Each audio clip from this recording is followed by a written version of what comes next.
Welcome to Éxito in Minutes. I'm here with Alex Espinoza, my co-host, and I'm Troy Blanchard. Thanks for joining us today. We're super excited. Éxito in Minutes is all focused about how in minutes we can learn the best practices, valuable tips to help you achieve your full potential. We're inviting experts to come in, and they're going to share inspirational stories. Our main purpose is when you're concluding listening to these podcasts that you will be a better person and take some of those best practices, learn not just from us, but from our guests. Thanks for joining us. Hey, welcome back to Éxito in Minutes. Today, I'm super excited for the topic. I love this topic. What are we talking about today? we're going to talk about over-communicating. Why is that important? Alex, why? You know, I think like the most dysfunctions of a company, of a couple, of a family, is like the power of communicating things in the right time and the right amount of information. It's like, it's a chaos. Yeah, it's time is everything. Yeah. I love that. Just recently we had somebody we have a company, right, where we connect people in Latin America to work with U.S. companies. And we stay involved in continuous improvement and learning. And we just had a client call to let somebody go. And it was only because of lack of over-communicating. There wasn't enough communication or that person never would have lost their job. And so to me, when I think of over-communicating, you think of companies rise and fall. People graduate from college or they don't. People have a family or they don't. They get divorced or they don't. It's all based, like you said, back on communication. So communication is the basic of success in life. Mm-hmm. So when I think of like the power of over-communicating, what it has, it's just one of those principles that I have applied in my personal life that I think has made all the difference. So I've got a list, Alex. If you think it's good, we're going to go through the list. It is always good. Let's do it. Okay. All right. The very first one. You read the second one. I'll do the first one. Okay. The first one is, clear is kind. When you think you've said enough, say it again in simpler terms. Now, the clarity of sometimes, I like to present something and ask clarifying questions to make sure that somebody understood the instructions. And I think that sometimes we give out instructions or we tell somebody something and we assume they understand. That's not the case. They don't always understand what we're saying, probably because we didn't explain it well enough, right? Mm-hmm. But here it's basically saying, being super clear is being kind to people. Be overly clear, over-communicate your message, and say it as simply as you possibly can. Mm-hmm. That's number one. What's number two? Second one, over-communication is not redundancy. It's ensuring alignment. What do you think of that? Well, you know what? I had a boss like probably, 10, 15 years ago that he has something like, he always said the instruction over and over and over and over. Was it annoying? It was the most annoying thing in my life. I was like, dude, thank you. I already understand what you're saying. I understood it the second time. Okay, right? But I'm going to say it again. I was like, no, I already. Yeah. But that taught me a lot on that time because it was like, never failed with an order that I received from him. Never missed anything from what he said. So he was like, even though it was stressing at the first time, then I understood the why. No one ever missed any instruction that he gave. I love that. I think sometimes, it doesn't always apply everywhere, redundancy. Sometimes, based upon the complexity of what you're trying to achieve. Yeah. I think when, for example, we have an offsite here where we fly people in from 12, 14 different countries. They came in here in January. And when people are coming in, there's a vision, right? And mm-hmm. I say, here's the vision. I'd like everybody to come in and learn about, our theme this year is Actos. So I want everybody to come in and learn about this. And here's what I want to execute to. And then the very next meeting we had on it, which was 3 weeks later, I started off with, okay, before we start this meeting again, the alignment meeting, I want to remind everybody, and I did it 3 or 4 times over 6 months so that the meeting would be successful.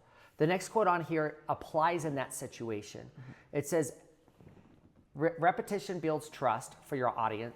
Your audience hears the real message only after the 3rd or 4th time. That isn't true on something simple. It's true on a big project. It's true on something that's complex. Mm-hmm. But what I would say is the results of that offsite meeting, the kickoff, the 2026 kickoff, would have been absolutely different, right? It would have been totally different if I hadn't kept reminding everybody, this is the why and this is the vision. This is the why, this is the vision. So I love that quote when it applies to something that's more complex. Now, sometimes with kids, my mom had to repeat 3 or 4 times too that I didn't understand. So it could apply with kids as well. All right, let's go to the 4th one. Every successful relationship, personal or professional, is built on the bricks of over-clarified expectations. Wow. My wife says something that's beautiful. So if you are married out there or you have a life partner out there, I love when she changed in our marriage. Instead of me putting me maybe on defense, she would say, Troy, when you say things super fast, it makes me feel this way, right? Where I would say when we first got married, she didn't do that. She would just be like, whoa, you're kind of getting like passionate, right?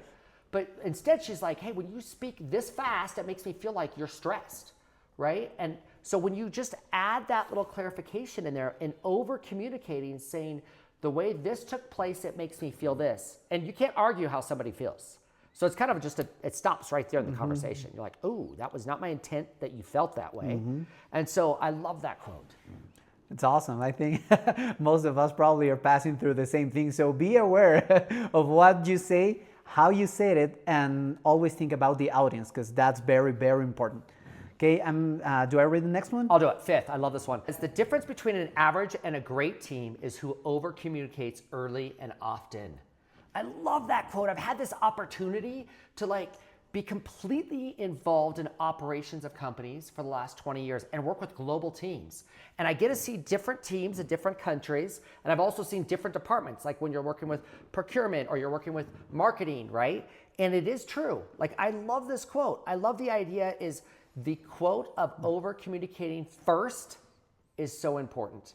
Always being, when you watch teams that under communicate, you have to ask more questions to figure out what's going on. But the team that comes out first to over communicate, it's the same in your personal lives and your professional lives. If you're gonna have a big party and you're gonna go over to see your mother-in-law or your father-in-law and you are frustrated with your cousin, then over communicate why you feel a certain way before you get to the party, right? And it's gonna be a more successful party. So many different ways you can look at this. So let's go to the sixth though. What do we got for the sixth? Let's do it.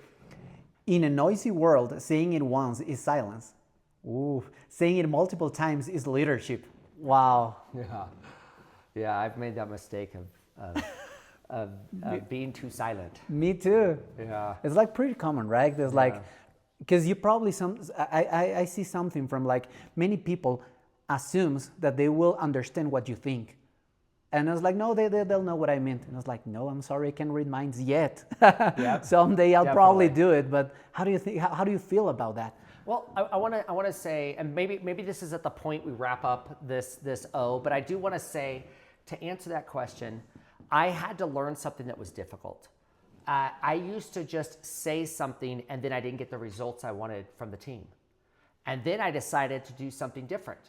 I started to say what I needed, and then after saying what I needed, I actually wrote it out. And the results are so much better. But I'm going to leave you with one thought, okay? If you write it out, you say it, you write it out in an email or a text, and then you write the why behind it, that's when perfection comes. That's over communicating. This morning I was talking to Gabriel, and I said, Gabriel, I need a survey done today, and I need it done to whether or not we're going to continue with this meeting. And here is the why to why we're doing this. I sent it vocally, and then when you send it texting it, then you get the results that you want. So if you start with the why, thinking why you want to over communicate, think of the intention of the message, and then say it, write it, boom, you're done. I think it's going to work. Please write it down. That's gold, and that will help you a lot to go and have success within your own teams and your family as well. So please do it. Write it down. That's awesome. Thank you so much for sharing that with us. That's it for today. Over communicate. Thank you guys so much. Have a great day.